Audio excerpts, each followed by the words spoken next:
think I've got time for one more. During the time that I was conducting this research project, the tragedy at Columbine occurred. And it so happened that one of the teachers who was a participant in this project was at Columbine during that tragedy. So the title of her piece is The Art of Healing at Columbine High School. Barbara Hirakawa, who is originally from Littleton, Colorado. She wrote this piece July 6, 1999, 3 months after the Columbine shootings.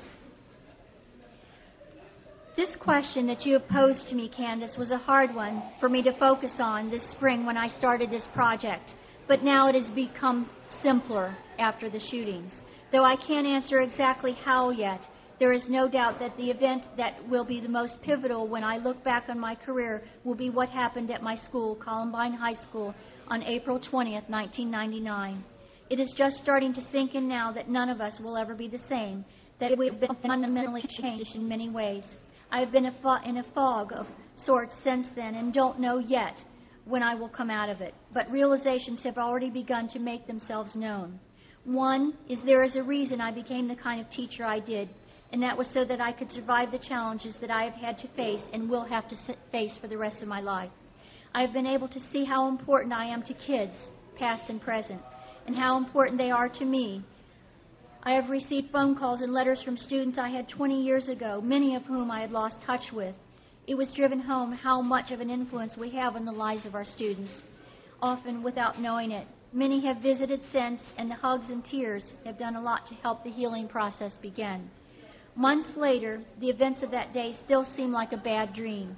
Each morning when I awake, sooner or later I remember that this really did happen, and then adjust my brain again to that reality. I would like to write not of the horror and the sorrow of the loss, but how we began to heal with it. There are no answers, but there are solutions. Paramount in that dealing and coping and beginning to heal has been the role of the arts. In what is called visual arts standard-based education, we have our first standard, which deals with art as a language and a means of communication. The other art subjects have similar standards in their list. As art educators, we have all seen the success of students as they discover that possibility and the voice to say something they have never been able to say before. What we have discovered through our experience these past few months is the power of the arts to give us voices to express the depths of grief and horror, to give us a means to speak the unspeakable, and by doing that, to begin to heal. Because of our commitment to and success with the Artist in Residence program here at Columbine, the administrators and artists were determined to help us in ways that they could. In the first few days after the shootings, they wrote a grant to NEA and began formulating a plan to use the arts to help us.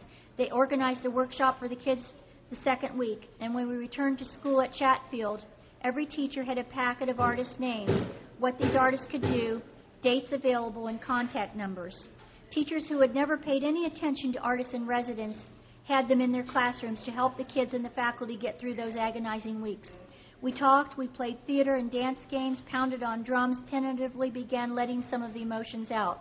The artists needed this as much as the students because they had a strong connection with our school and felt the need to be there. Emotions were raw, but we all had some laughs. It was an amazing thing to watch other teachers discover what those in the arts had known all along. My colleagues and I, who have struggled with this program for years, are now determined to take this show on the road, to make presentations at as many conferences as possible about the capacity of the arts to reach our children. I can't help but wonder if things would have been different if Eric and Dylan had been in art.